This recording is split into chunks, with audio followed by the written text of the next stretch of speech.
acá tengo algo interesante ya andando por el internacional.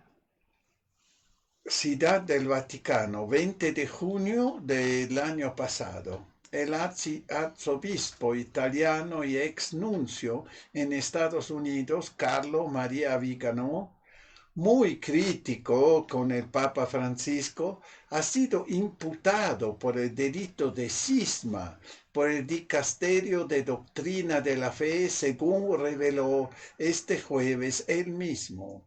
Vigano explicó en la red social X que la apertura de este juicio canónico en su contra le ha sido notificada con un simple correo electrónico y que se le acusa del delito de cisma por negar la legitimidad de Francisco y rechazar al Concilio Vaticano II. Supongo que la sentencia ya está preparada, dado que se trata de un proceso extrajudicial. Considero las acusaciones en mi contra un honor.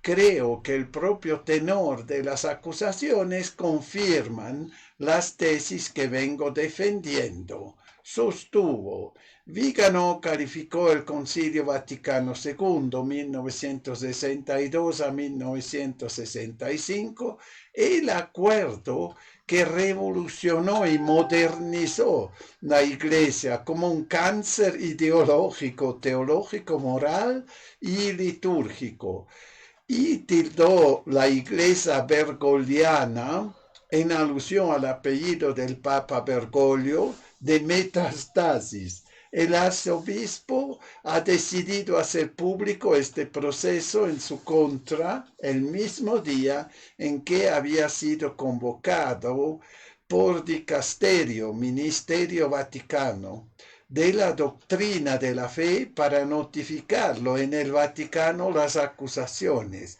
tal y como consta en el documento de citación, fechado el pasado 11 de junio. En el acto se le informa de su imputación por el delito de cisma, es decir, por afirmaciones públicas de las que resulta una negación de los elementos necesarios para mantener la comunión con la Iglesia Católica, la negación de la legitimidad del Papa Francisco, la ruptura de la comunión con él y rechazo del Concilio Vaticano II. Vigano, de 83 años, es un representante del sector más conservador de la Iglesia Católica, nombrado arzobispo en 1992 por Juan Pablo II, y luego, entre otros cargos, fue nuncio apostólico, embajador en Nigeria hasta 1998 y en Estados Unidos entre 2011 y 2016. En los últimos años no ha escondido su confrontación con el Papa Francisco y en 2018 le acusó abiertamente de conocer los abusos sexuales del cardenal estadounidense Theodore McCarrick, a quien el pontífice más tarde expulsaría del sacerdocio por sus conductas, y llegó incluso a solicitar su renuncia. Vigano ha calificado a Francisco de herético, tirano, ha puesto en duda su elección en el conclave que eligió en 2013 y le ha llegado a calificar de siervo de Satanás. Tras la publicación del documento Fiducia Supplicans, que permite la bendición de parejas homosexuales, el secretario de Estado Vaticano, el cardenal Pietro Parolin, confirmó la acusación contra el monseñor al margen de una conferencia en la Universidad Urbaniana de Roma. Ha asumido algunas actitudes sobre las que debe responder, dijo ante los medios. Es normal que la doctrina de la fe haya actuado ante la situación y esté llevando a cabo investigaciones y esté llevando a cabo investigaciones necesarias. Le ha dado la posibilidad de defenderse, apuntó. A nivel personal, Parolin dijo lamentar mucho este caso, porque siempre apreció al arzobispo como un gran trabajador muy fiel a la Santa Sede, siendo en cierto sentido un ejemplo. Cuando fue nuncio apostólico, trabajó extremadamente bien. No sé qué ha ocurrido, renunció, reconoció. Por otro lado, el pasado noviembre, Francisco dejó sin apartamento y redujo el sueldo al cardenal estadounidense Raymond Burke, también muy crítico con su magisterio y exponente del ala más ultraconservadora de la cura romana. Ya bien, ¿no? Así hay un poco también una cosa distinta. Ahora van a ser todos los elogios del cardenal, siempre cuando está muerto le elogian, ¿no? Y esto creo, esto es una cosa que no me gusta también a mí, pero la gente ni sabe quién era, cómo era el hombre que ha hecho justamente esta cosa de la vacuna, tampoco muy saben, ¿no? Pocos saben, digamos así, de que él ha hecho un gran favor a las farmacéuticas, ¿no? Con su modo de actuar, eh, absolutamente no habría costado nada de solo callarse la boca. Nadie le habría dicho nada, creo, ¿no? Solo estar aparte, apartarse de esta situación. Bien, vamos a una musiquita y después empezamos bien con la parte internacional.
Ya hemos escuchado Mimicry de Moss Herman.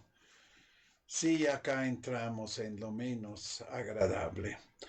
Estados Unidos acogería con satisfacción una prórroga del alto al fuego en Ucrania, anunciado por Vladimir Putin con motivo de la Pascua, afirmó este domingo el Departamento de Estado. Hemos visto el anuncio del presidente Putin de un alto al fuego temporal debido a la Pascua. Seguimos comprometidos con la consecución de un alto al fuego total y completo, señaló un portavoz del Departamento de Estado en una declaración escrita, citada por Reuters. Mientras evaluamos su seriedad en este caso, veríamos con buenos ojos que se prolongará más allá del domingo, añade el añade la nota. El alto a fuego anunciado por Putin durará hasta el lunes. Según declaró el portavoz del Kremlin, el mandatario no ha ordenado prolongar la tregua. Al mismo tiempo, las fuerzas ucranianas habían atacado 444 veces posiciones rusas desde que se declaró la tregua, según el Ministerio de Defensa ruso, que precisó a su vez que las fuerzas rusas respetaron estrictamente el cumplimiento del alto al fuego. Por esto que obviamente Putin no le va a importar de seguir con esto, ¿no? De hacer altos a fuego si solo se aprovechan. Pero ni con esto se van a salvar. Esto es claro, ¿no? Seguramente no. Voy a hacer otra musiquita y después seguimos.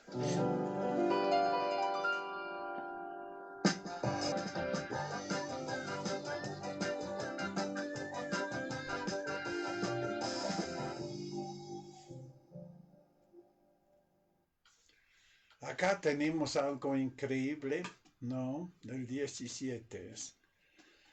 Explosivo, la nueva arma de Facebook, una inteligencia artificial entrenada para atacarte, controlada por Estados Unidos.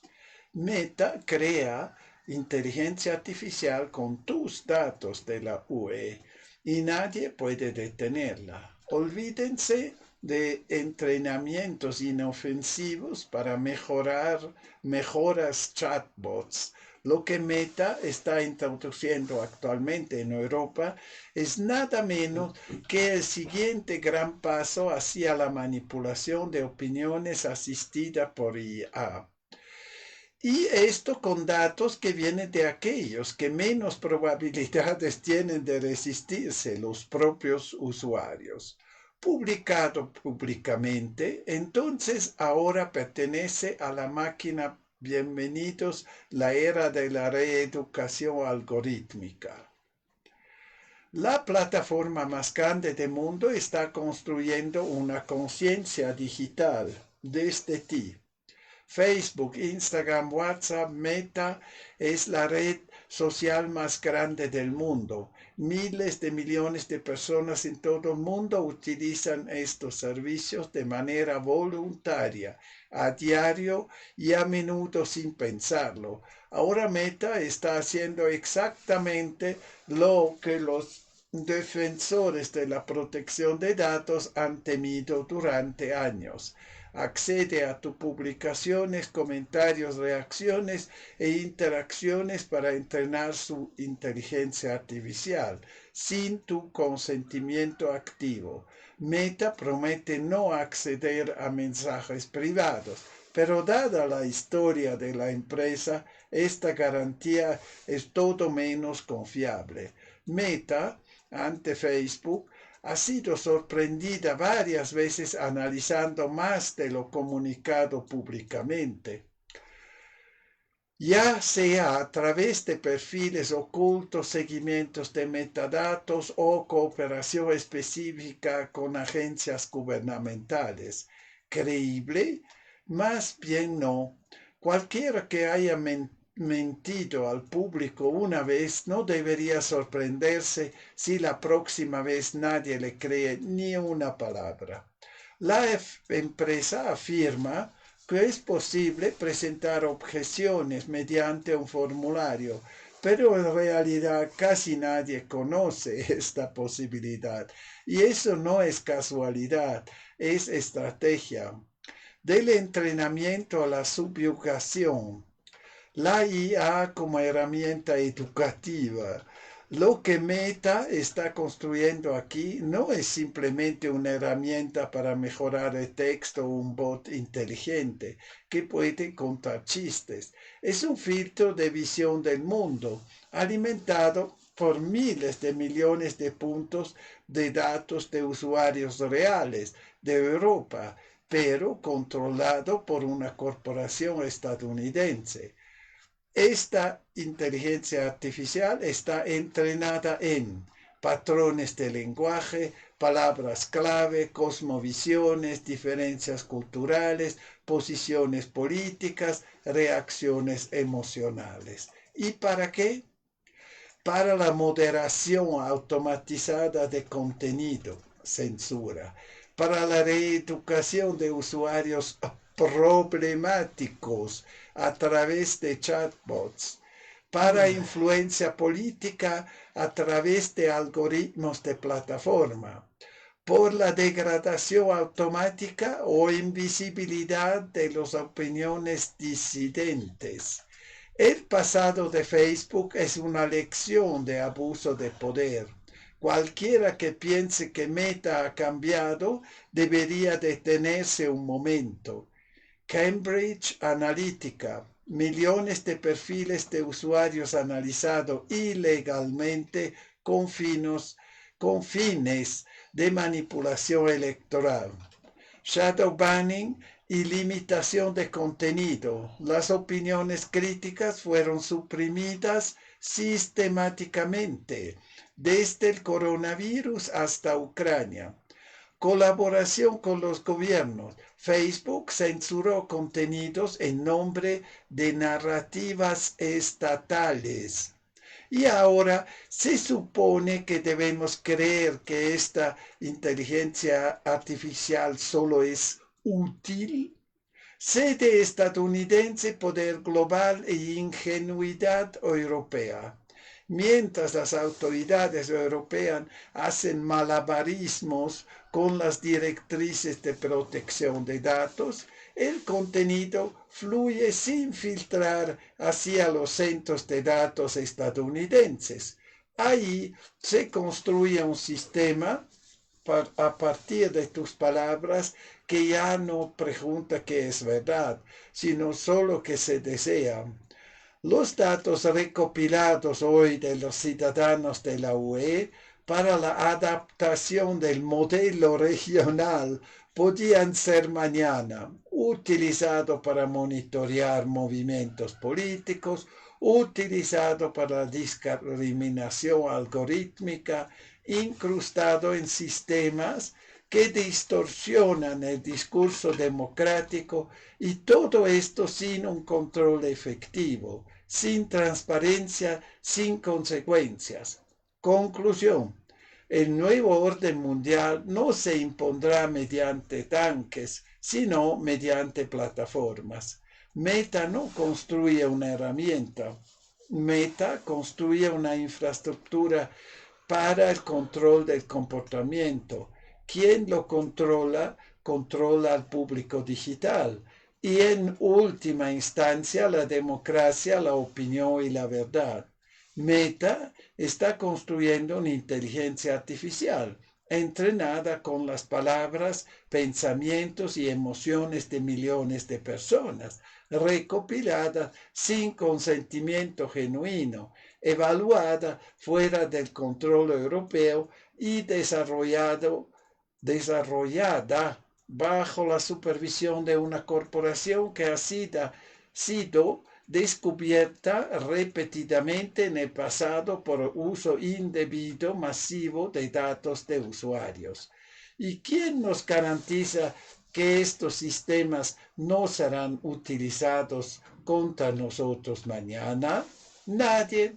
ningún tribunal, ninguna autoridad, ningún organismo elegido tiene pleno conocimiento de los datos de entrenamiento, los parámetros, los filtros o los objetivos de esta IA.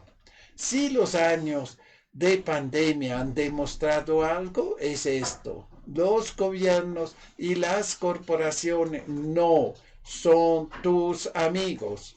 No actúan en interés de ustedes, sino en interés del control, del dominio económico y de la soberanía política.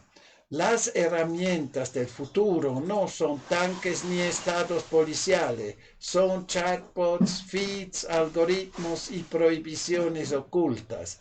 Aquellos que hoy ceden silenciosamente sus datos, mañana ayudarán a crear un sistema que gestiona algorítmicamente y controla el pensamiento crítico, el disenso y la libertad de expresión. La pregunta no es si esto sucederá.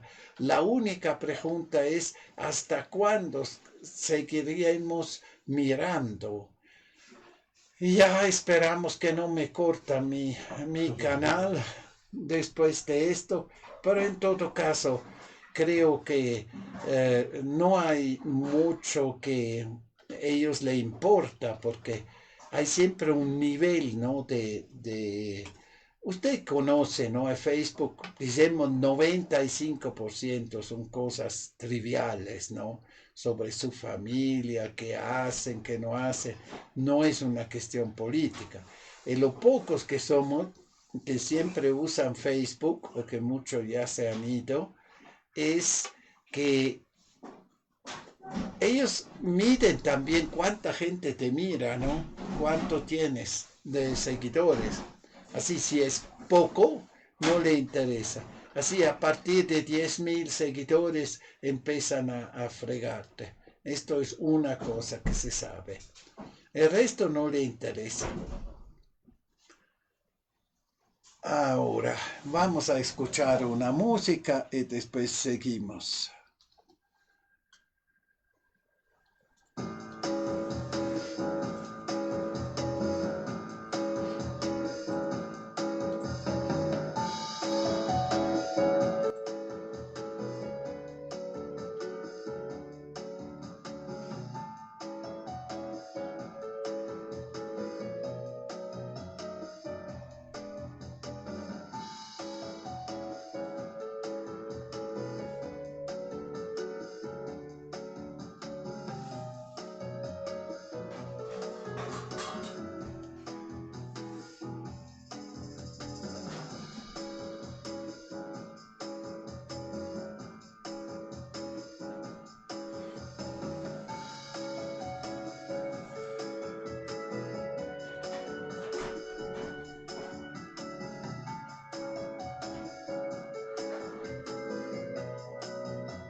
Ya, esto hemos escuchado Nome Alberto, Harry Edwino. Ya, ahora, entrevista Coronel Douglas MacGregor. Esta guerra ahora le pertenece a Trump. El 15 de abril de 2025, el juez Andrew Napolitano realizó una entrevista con el ex coronel estadounidense Douglas McGregor, en la que ambos discutieron las tensiones geopolíticas, el papel de Estados Unidos en Oriente Medio, la guerra de Ucrania y la postura de los neoconservadores. La atención se centró en la cuestión de si el presidente Zelensky, que ya no es presidente, y los partidarios de la línea dura occidental aceptarían siquiera un posible acuerdo de paz entre Rusia y Estados Unidos. McGregor habló sin rodeos sobre la actual política exterior de Estados Unidos, la alianza con Israel, las dudas de Trump y el estado de la estrategia militar occidental y cuestionó toda la dirección de Occidente. Los puntos más importantes. Andrew Napolitano. Coronel McGregor, gracias por acompañarnos nuevamente hoy. El gobierno de Estados Unidos se ha aliado una vez más con ISIS y Al-Qaeda. Douglas McGregor. Estados Unidos sigue recurriendo a tropas subsidiarias como de costumbre. Se han realizado esfuerzos para reclutar combatientes afiliados a ISIS y Al-Qaeda en la península arábica. Estados Unidos proporciona apoyo desde el aire y el mar. El cuerpo de Marines en realidad estaría predestinado a algo así, pero no lo utiliza. Esto es significativo. Y esto a pesar de las listas de terroristas, exactamente. El senador McCain ya ha apoyado a grupos islamistas contra Assad en Siria. Las leyes aparentemente solo se aplican de manera selectiva. Andrew Napolitano. ¿Existe alguna razón militarmente justificable para que los ataques estadounidenses en Yemen? Aparentemente se trata de seguridad marítima, pero en realidad nos hemos convertido en una parte integral de la ofensiva israelí. Todo lo que pertenece a Israel se considera hostil, incluido los Estados Unidos. Estamos de facto en guerra contra cualquiera que se oponga a Israel. Andrew Napolitano. Netanyahu se reunió con Trump en la oficina oval. Poco después, Trump anunció que su enviado hablaría directamente con Irán. Netanyahu parecía sorprendido. La BBC y The Economist informan que Netanyahu quería persuadir a Trump para que criticara públicamente a Erdogan y lo apoyara en caso de una guerra contra Irán. Trump rechazó ambos. ¿Qué opinas de ello? McGregor. Creo que Trump no quiere verse involucrado en un conflicto entre Israel y Turquía. Considera las conversaciones con Irán como la última oportunidad para evitar la escalada, pero se encuentra atrapado entre dos aliados poco confiables, Netanyahu y Zelensky, ambos sin acuerdos vinculantes, pero con expectativas máximas. Andrew Napolitano. Según la BBC, Netanyahu quería que Trump hiciera una declaración clara contra Erdogan en la conferencia de prensa. Trump reaccionó de manera diferente y en su lugar anunció conversaciones con Irán. ¿Qué significa esto en términos de política exterior? Douglas McGregor. Trump sabe que una guerra con Turquía o Irán sería catastrófica. Intenta evitar la escalada. Netanyahu, por su parte, quiere el camino Libia, es decir, un cambio de régimen completo mediante la destrucción militar. Zelensky pretende lo mismo para Rusia. Trump se sitúa entre ambos sin acuerdos reales pero con la máxima presión. Andrew Napolitano sobre la guerra de Ucrania. ¿No es esta ya la guerra de Trump? Sí, dice McGregor. Si hubiera querido evitarlo, habría detenido todos los envíos de armas y retirado al personal estadounidense al día siguiente de su investidura. Él no lo hizo. Por esto la guerra le pertenece. Podía haberlo detenido. Ahora simplemente está ampliando la línea de Biden. Andrew Napolitano. El general Kellogg propone una partición de Ucrania basada en el modelo de Berlín. ¿Realista? Douglas McGregor. No. Nadie en Moscú aceptaría algo así. El público objetivo de Kellogg no son los rusos, sino las capitales occidentales o el complejo industrial militar. París, Berlín, Londres, allí la gente todavía cree que puede sacar ventajas de la guerra, pero los políticos, el complejo industrial militar, no la gente, todos quieren que haya paz y que dejen de matar a los pobres ucranianos civiles, a los pobres también soldados. Solo ayer, creo, anteayer han muerto 2.000 personas. Y no ganamos nada con ello, ni militar ni económicamente. Andrew Napolitano. ¿Está en ascenso el ejército ruso? Douglas McGregor. Sí, Occidente ha fracasado estratégica, logística y moralmente. Entre 1.2 y 1.5 millones de soldados ucranianos han muerto. El ejército ruso consolidará sus posiciones y luego pondrá fin a la guerra en sus propios términos y a capitulación, ¿no?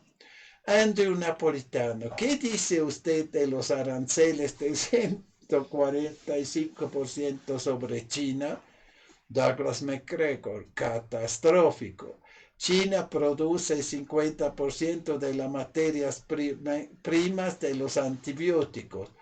Posee componentes críticos para el avión F-35 y posee casi $1 billón en bonos del gobierno de Estados Unidos. Y sin embargo, actuamos como si pudiéramos simplemente destruirlos económicamente sin sufrir daño alguno para nosotros. Andrew Napolitano, ¿qué debe hacer Trump? Rodéate finalmente de asesores competentes y prudentes.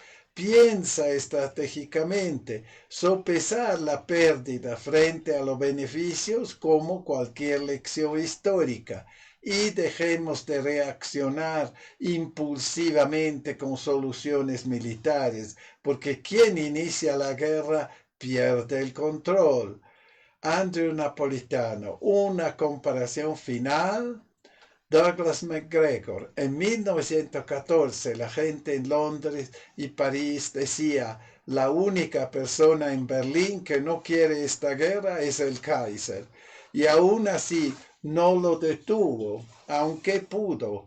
Trump está en la misma situación hoy. Él puede acabar con ello. Lo único que tiene que decir es, no, se acabó.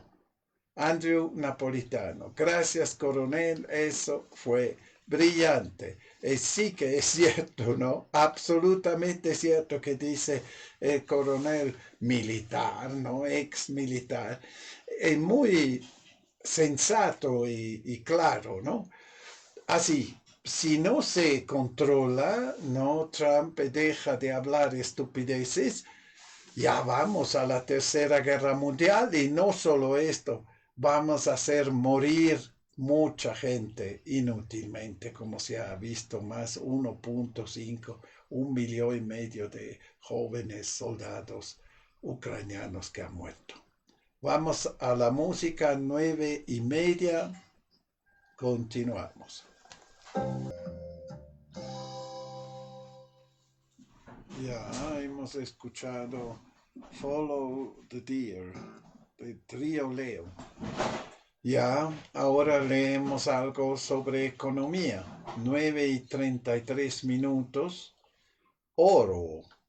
Adiós dólar, hola oro. El oro acaba de batir nuevos récords.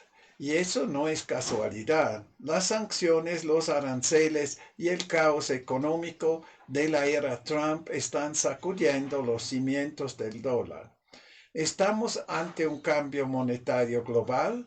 ¿Se convertirá el oro en la nueva moneda de reserva mundial? Transición a la multipolaridad. En la década de los 90, tras el colapso de la Unión Soviética, el mundo se formó alrededor de un orden liderado por Estados Unidos, explica el economista suizo Claudio Gras. El dólar se benefició enormemente y penetró nuevos mercados globales. Hoy estamos experimentando el movimiento opuesto. El fin de la era del dólar es cada vez más evidente. El dólar estadounidense, el sistema construido sobre él, están llegando a su fin. A medida que disminuye la confianza económica y geopolítica en Occidente, cada vez más personas buscan reservas de valor estables. El oro está a la vanguardia de este cambio de paradigma. ¿Por qué oro? Antes que se produzca cualquier realineamiento, probablemente atravesaremos un periodo de turbulencia masiva, inflación creciente, pérdida de ahorros y creciente inestabilidad. La pregunta crucial es, ¿quiero guardar mi riqueza en una moneda moribunda de un sistema en colapso o en oro físico, la moneda más antigua y más sólida de la historia de la humanidad? Gran reinicio. Y después, nadie sabe qué pasará después del llamado gran reinicio. Por lo tanto, según Claudio Gras, uno debería actuar como su propio banco central. Conviértete en tu propio banco central, mantén oro y plata físicos fuera del sistema. ¿Por qué el oro vuelve a estar en el foco de atención? En tiempos de gran incertidumbre, la gente busca seguridad, explica el analista financiero Tom Luongo. Durante más de 5.000 años, el oro ha sido precisamente esto, una reserva de valor atemporal y confiable. Los bancos centrales también compran oro. No son solo los particulares los que acumulan metales preciosos, los bancos centrales también están aumentando sus reservas de oro. Mientras no existía una mejor cobertura contra los riesgos cambiarios, el oro seguirá siendo la inversión de reserva preferida. Esta es una señal fuerte para cualquiera que observe los cambios tectónicos en el sistema financiero global. El sistema está en transición. Las guerras arancelarias de Trump han socavado el viejo orden financiero, basado en el apalancamiento, la rehipoteca y la circulación interminable de la riqueza. Vivimos en un estado caótico de transición y el aumento del precio del oro es una expresión de esta incertidumbre. Desorden antes la reorganización. Como ocurre con las reacciones químicas, inicialmente hay caos antes de que se forme una nueva estructura estable. Esta es exactamente la fase en la que nos encontramos ahora, inestable, impredecible, en transición. El aumento del precio del oro no es principalmente un rechazo al dólar, sino más bien una protección contra el caos sistémico. Comienza la guerra financiera. El intento de Trump de reducir las tasas de interés a largo plazo y recuperar el control monetario sobre la tasa de interés de referencia, SOFR, está provocando una feroz resistencia. Las élites de la Unión Europea y los globalistas quieren mantener el sistema de la financiarización existente. Es por eso que están atacando específicamente a los bonos del gobierno de Estados Unidos, al dólar y a la curva de rendimiento en extremo largo. Guerra monetaria y financiera. No solo estamos viviendo una guerra comercial con China, sino también una guerra monetaria silenciosa con Europa. China está atrapada entre dos frentes, reaccionando con sus propios aranceles, pero indecisa sobre su rumbo a largo plazo. Y mientras tanto, el oro está volviendo silenciosamente al centro del poder. Ya bien, no es solo el oro el único, digamos, reserva segura. Hoy día hay Bitcoin, que también es grande, es bastante importante ya el resultado que tenemos. Hay todos los recursos básicos, el cobre, la plata, todas las tierras raras, el litio, etcétera, etcétera. Y no solo esto, tenemos inmuebles, tierras, hay un montón de cosas que no son dólar, no son dinero, no son especialmente dinero papelito, no imprimido. Esto es el problema, creo yo, que la gente debe destacarse del dinero imprimido, que no tiene un valor real, ¿no? Es papel. Pero importante es que la gente se dé cuenta que solo los valores reales, no tanto el oro no lo puedes comprar, pero una casa sí es un valor real, no será solo en billete de dólar, pero es tu casa, vives en tu casa y no debes pagar alquiler, etcétera, etcétera. Todas estas cosas son valores reales. El papelito no es nada de real. Esto se debe siempre decir claro. Esto es así. Es una cosa segura. No es que yo me lo sueño esto. No es una ciencia oculta, ¿no? Pero parece que la gente está fijado en el dólar y cree en el dólar como una religión, ¿no? Yo no entiendo esto. Ahora vamos a ver acá sobre la tecnocracia y el sistema del mal. Vamos a escuchar una musiquita, Don't Bore Me de Alberto. He escuchado Don't Bore Me, Alberto, por Harry Edwin.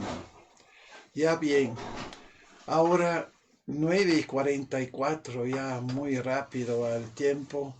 Escuchamos esta noticia, creo que es bien importante. La tecnocracia es el sistema del mal, dice Stuart Murray vía Substack. Hubo un tiempo que la Torre de Babel fue construida como un monumento al ego humano mientras se escupía en la cara de Dios.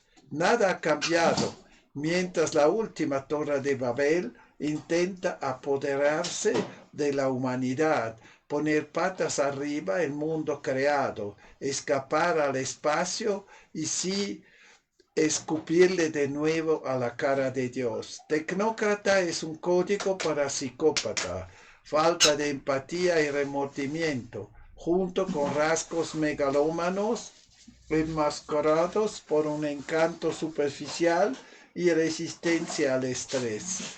Las principales características asociadas a la psicopatía incluyen características interpersonales, encanto superficial, engaño, manipulación. Características emocionales, falta de empatía, remordimiento y profundidad emocional.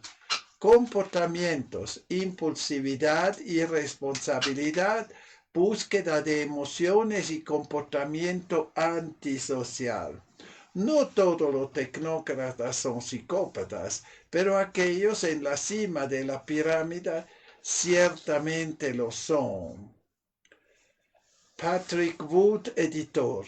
¿Qué es el sistema bestia? Es el leviatán satánico moderno del progreso tecnológico humano que permite a un pequeño grupo de individuos y familias poderosas esclavizar a la humanidad a través de una red de vigilancia y conectividad que se extiende por todo el mundo y de que no hay escapatoria si lo permitimos. Creo que pocas personas entienden realmente qué es la tecnocracia.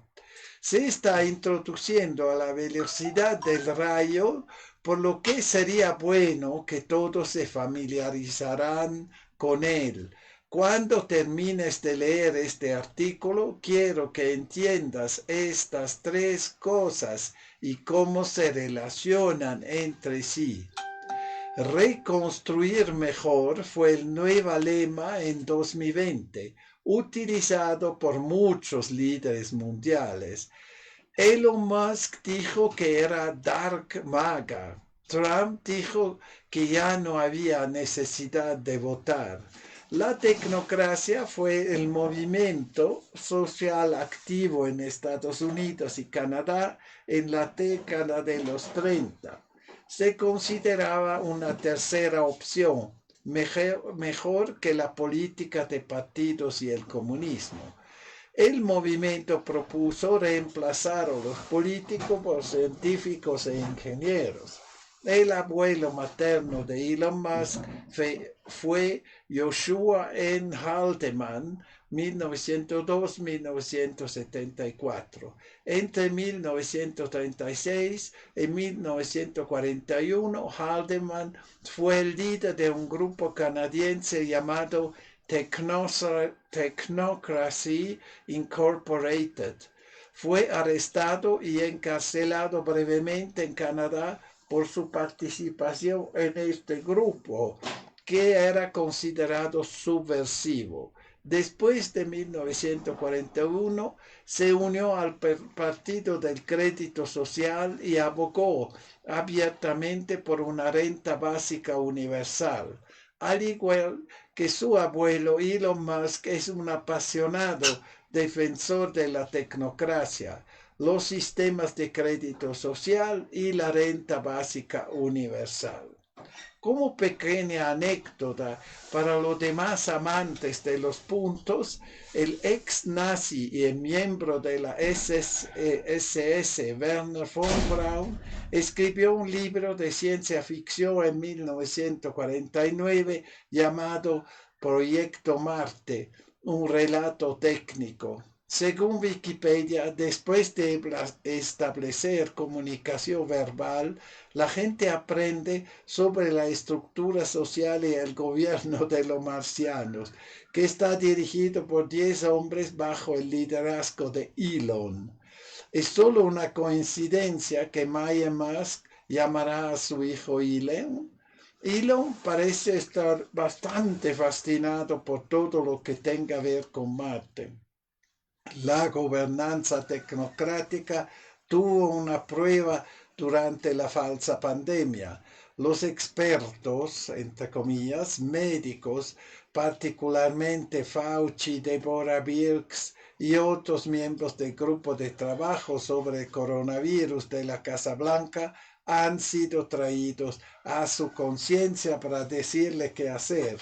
Una forma de describir la tecnocracia es el gobierno de los expertos, con una fuerte énfasis en los científicos. Una debilidad de este sistema que hemos aprendido de la falsa pandemia es que los expertos y los científicos siempre dirán lo que aquellos en el poder les piden. no eres inmune a las mentiras.